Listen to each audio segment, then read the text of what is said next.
Hi, it's Ian Altman. Welcome to the Same Side Selling Podcast, your source for integrity-based sales and marketing that can really help to grow your business. I'm joined by the talented, brilliant Meredith Elliott Powell. And Meredith, can you give people a little bit of your background so they have some idea of, other than just my endorsement, why they should listen to you? Well, I think your endorsement is pretty powerful, but I am a business growth and sales strategist, and my passion is helping my clients turn all of this uncertainty into their competitive advantage. And of course, Ian Altman, many of you know me through the book Same Side Selling.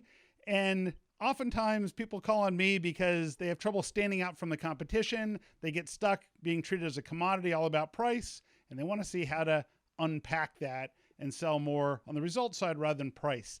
Today, what we're focused on is something that is near and dear to my heart, which is practice.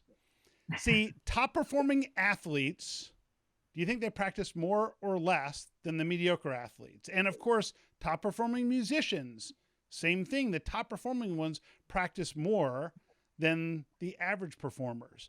But when it comes to sales professionals, they have many, many excuses for why they don't need to practice. What are some of the things that you hear from people as their explanation for why they maybe don't need to practice? Well, I think one of the biggest ones is I was just doing some sales training. And when we got to the role play part, people just said, well, we hate to role play. And if we hate to role play, we shouldn't have to role play. So when they say, I don't like to role play, why do you think that is? What is it about the role play that they don't like? Well, I think that people worry that they'll be a little embarrassed. I think they'll worry they're going to be judged. And I think all of a sudden we're going to know they're not really good at the sales conversation. Because if you can't do it with one of your buddies you work with, I really question how good are you in front of a customer? You know, I love that. The way I often describe it is this. So it would be uncomfortable if you did this with a colleague of yours. Because I guess you'd rather screw it up when it really counts with a real client, right? Because Right. we don't want to make the mistake in the safety of our own office or over a Zoom call with somebody else, where if we get it wrong, we get to say, "Oh, I didn't do that right. Let's start over." Because you can't do that with a prospect. You can't say, "Oh, you know what? I shouldn't have said this. I meant to say that instead. So can we just rewind this meeting and start over?" It doesn't work that way. And Right. if you were a golfer, and because I know you and I both play golf, so for anybody Yeah. who's not a golfer, you're listening to this, just bear with us for a second. We're not going to recount every shot we hit in our last round because that's something that golfers often do. But if all of a sudden you took a golf lesson and learned a new bunker shot on Saturday, if you were playing on Sunday morning in a match that mattered, what's the likelihood you're going to use that new swing you just learned yesterday? Not likely unless I spend some time in the middle in the bunker practicing like crazy to get it down. Because I love the fact that you said that, because that is like going to sales training and thinking you can come out and use what you just learned. I mean, I go to a golf lesson, and if I just know I need to spend the next week on the course working on what I was just taught because it's not ingrained in me yet. Exactly. And so that's the area that I think that people often overlook is, so the first one is this notion of it could be uncomfortable. So of course it's uncomfortable to practice with somebody else. There is that potential for embarrassment, like you pointed to, and we don't want our friends and colleagues to know that maybe we're not as good in that situation. But we're much better off having that experience with them and figuring it out. And guess what? You're going to learn from each other also. So you're going to see things that someone else did that you think, "Ooh, that's a good idea. I should try that in my meetings." And you're going to hear things that you say, "Ooh, that sounds awful." And you know what? I say that too. So now I want to make sure I don't say that anymore. I think that that's an aspect that is often lost on people. So that first one is that idea of embarrassment. The other one that I hear a lot, Meredith, I don't know how often you hear this, is people who say, "Well, sure, I would practice, but we just don't have time." Do Oh, you hear yeah. that one often? Oh yeah, sure. Definitely, definitely hear that one. My husband is a dentist, and a few years back he had asked me to come in and do some work with his team. Now I really vowed I would never be the wife of the dentist who came in and did anything. But then it occurred to me that my financial benefit lies in this too. So I set it up. I said on one condition. I said once a month your team is going to role play. And we got them to a well-oiled machine, and they complained about it all the time. They never had the time. They were too busy with patients. But we carved it out. They became a well-oiled machine. The moment we quit role playing, the wheels came off the bus. Yeah, absolutely. And I think that that's an important element of this, which is the people who role play. If you role played an hour a week, so Yeah. there's a game that we have in the Same Side Selling Academy called Same Side Improv. The idea behind Same Side Improv is that you pick cards from a deck, and the person who's playing the customer takes on that role. So you might pull out a card that says you don't trust vendors, or you're seeking free information, or there's like 30 different cards that you pick from, and then you play that role. And if you practice for an hour a week doing that, do you not think that you'll save at least an hour a week in productivity and efficiency? Of course you will. And to your point, it's interesting. We had a client of mine who they were amazing. This group, they went from 20% to 95% of their team hitting their numbers in 1 year. The single greatest reason I believe they did that is not necessarily the things that I taught them or what they learned in terms of same side selling, but it was the fact that they were meticulous and vigilant about practicing for an hour a week every single person. In fact, it was part of their comp plan. If they didn't do that, they actually missed out on a bonus. So there was a portion of a percentage that if they practiced for an hour a week and it was confirmed, then they got an extra 0.5% on their sales. And if they didn't get that, which I thought was brilliant. And it was interesting because they had one group in the organization who everyone was performing well. They're all going the same trajectory. And this one group kind of fell off and had plateaued. And I said, well, so what kind of problems you're running into? And they were describing them. I said, well, how do those play out when you do improv each week? And the manager of that group says, oh, well, we actually stopped doing improv. And I said, well, do you think that has something to do with it? And he says, well, no, because I mean, this stuff started happening 4 months ago. I said, okay. And when did you guys stop with your weekly improv? He goes, oh, probably like 5 or 6 months ago. And it was and the funny part was that it wasn't obvious to him what he was saying. It was like, no, we already got good enough at it, so we don't need to practice anymore. And I think that's the great misnomer that's out there, is that either, well, I practiced for 2 weeks and that's enough, right? Or, well, once we get good enough, we don't need to practice anymore. And every other industry, it doesn't work that way. It doesn't. Oh my goodness. We've talked so much about athletes, and we have a guy here in town who made it to Wimbledon. He actually played with Agassi. And when you talked about, so he was on the tour for years and good enough to be on the tour, get the retirement and everything from the tour. So he played in the top 50 for years.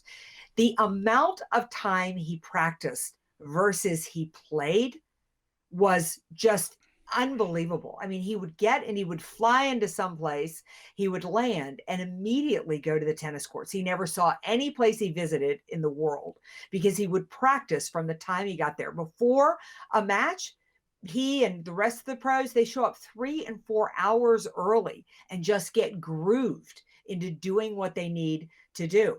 And we're talking about an hour a week. Yeah, exactly. And that's the fascinating part. So there's a fellow speaker. I don't know if you know Alan Stein Jr. Yeah. Alan tells a story about, so he was a basketball performance and training coach for years, and he was involved in the late Kobe Bryant's camps with Nike. And so he went to an event that Kobe was at, and he said, hey, I'd love to come out to your training session tomorrow morning. And Kobe says, well, I'm just going to let you know that that we start early. It starts at 5:30 in the morning. He's like, man, I don't want to mess this thing up. He said, so I made sure to get there early, and I showed up at 5 a.m.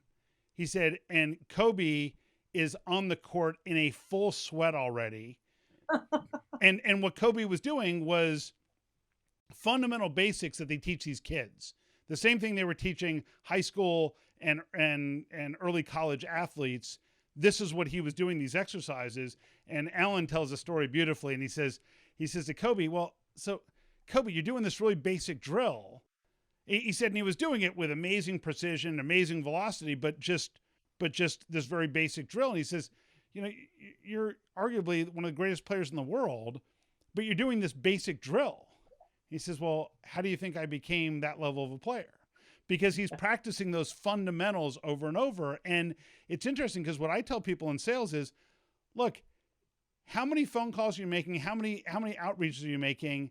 And how often you get somebody and you're fumbling through what you're going to say when you find yourself in that same situation 30 times a week or 30 times a day. It shouldn't be something that you're winging. You should have a consistent process that says, here's the way I deal with that when it comes up. And then when the client brings up that scenario, you know exactly how to deal with it because you've practiced it with half a dozen of your colleagues. You practiced it for an hour a week and seen 2 or 3 different people each week go through the same type of scenario. So when it comes up, you don't freak out. You're not concerned. You say, oh, I know how to deal with this.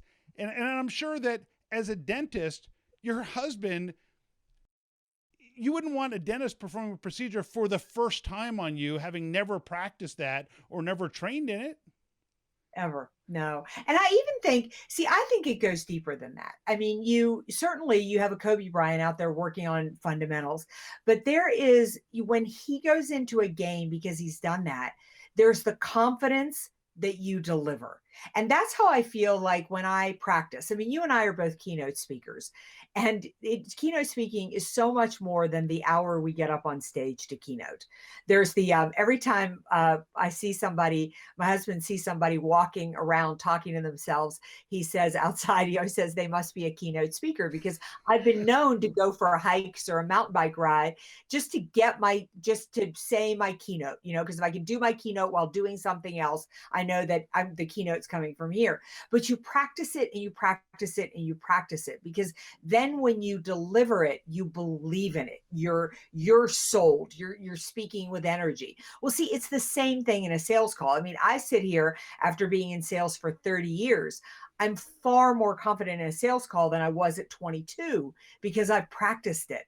I've done it. I've those types of things. But it is always the best people that continue to practice. Absolutely. And it's fascinating to me because when people get into these scenarios where they're working with a team of people and the organization makes it optional, so some people practice and some people don't, what I'll find is that if we're in a session together, the person who is saying, well, here's another way you may want to try that, is the person who practices all the time, because they've worked through 50 different ways to solve that puzzle, as opposed to the person who is winging it. And then my favorite complaint that I hear is, well, just know that I'm much better when it's real.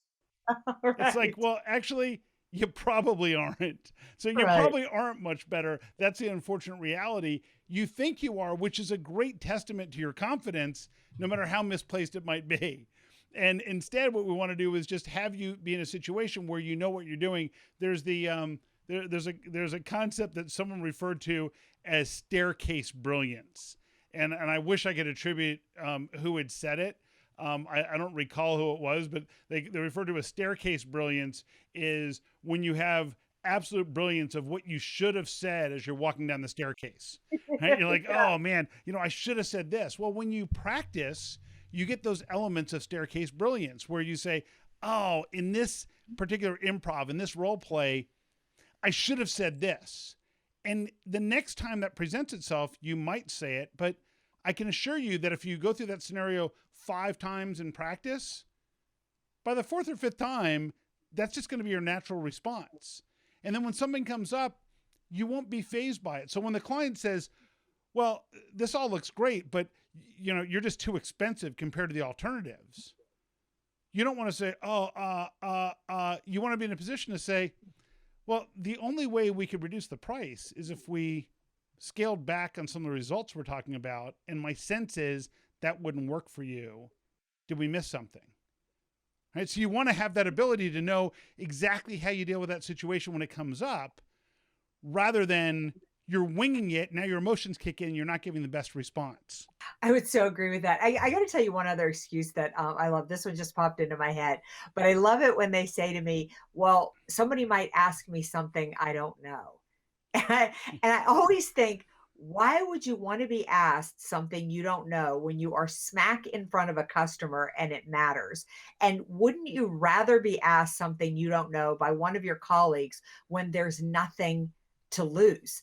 I mean, Yes. it's kind of like, if you've ever fallen on your face, whether it's a sales call or a keynote or, just anything, it is so much better to have fallen on your face when it doesn't matter, because the odds are you are going to fall on your face. Life just works that way. So you want to do it at a time when other people can say, no big deal. Let's talk about why that didn't work, or why you got stuck, or how you can handle a question that you don't know, so that you look in control at least of that situation. So it's just interesting. I mean, it's something that could make you so much better, but salespeople really struggle to think that practice is a good use of their time.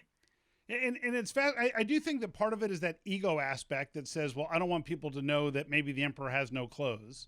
Right. But I think the other side of it is the notion of we need to set certain rules or guidelines that guide people for success. For example, my rule of thumb is you're not allowed to say, okay, time out, wait, that doesn't Yeah. work. You can't do that because you can't do that in a meeting. So if someone asks you a question and you don't know the answer to it, you need to know, how do you deal with a question when you don't know the answer. You can and it might be something as simple as, I don't have the complete answer to that right now, and I don't want to give you partial information. Is it okay if I get the answer to that question and then get back to you later today or tomorrow? Right? So that's totally fine. But if you said, well, I don't know, and now you pause, what you're doing is you're making it so it's not real. And I think Yeah. it's critical that the examples A, be real, and B, that they change. That when we introduced the same side improv, what people said that was really fascinating is, and one of the outcomes was something that was intended, and one was something that we didn't intend at all. So the first one is that people said, I met with this client and the meeting went almost exactly like we had rehearsed it. It's like, well, of course, that's the whole idea of practicing different scenarios. The second thing that happened is, so we have these secret cards that people select, and the secret card basically tells them, and it's all digital now, but the secret card is, here's an attribute that the customer has that they're taking on. You can pick between 1 and 3 attributes for each round. So it might be things like, you don't trust vendors, you've had bad results trying this in the past, you have a friend or relative that sells the same thing, you're seeking the cheapest price, you want to get free information, there's executive pressure to solve this, things like that.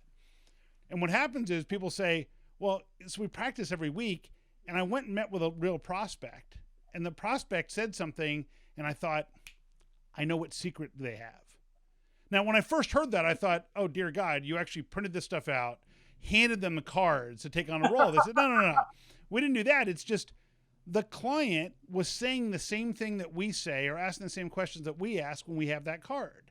So when they started doing that, it was like, aha, they're just trying to get free information. And they said, it sounds like you're content with your current vendor. You're just trying to get a different perspective or different input. Is that right?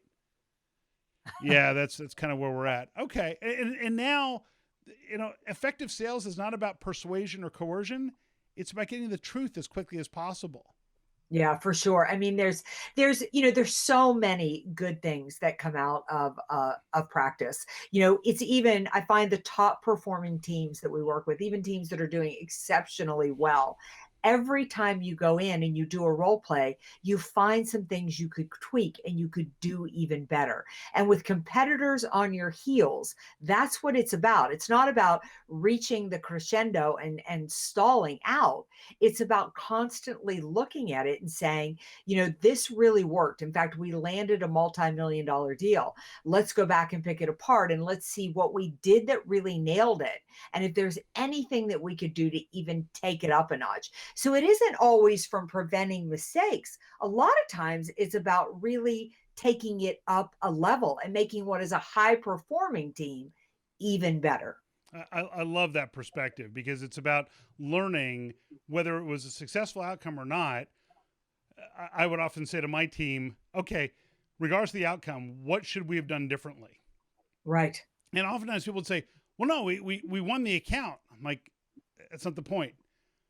We won the account. What should we have done differently? Even if it would have made things easier for the client. It would have been a smoother process, whatever it is. There's always something that we should envision doing a little bit better.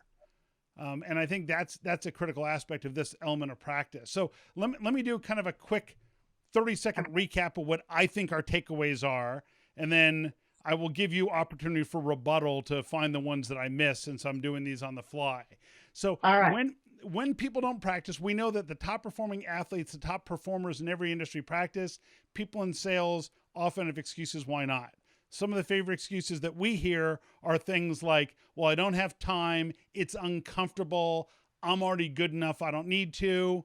Or that notion of, well, I've already been practicing a little bit, so I'm good enough. Or the one that we didn't mention that comes up often is, well, I talk to clients all the time, so I don't need to practice because I'm doing it all the time. What we want to do is make sure that we dedicate an hour a week to real live role play scenarios. We can't pause in the middle because you can't with a real client.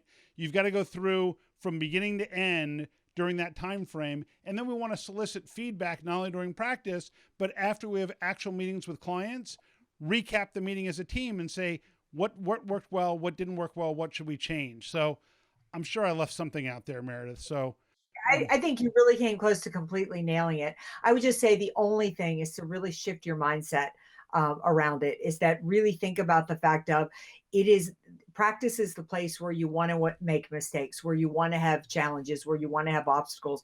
Don't save those for the real meetings, and make that a safe place to work and to improve. And at the end of the day, it's 100% your choice.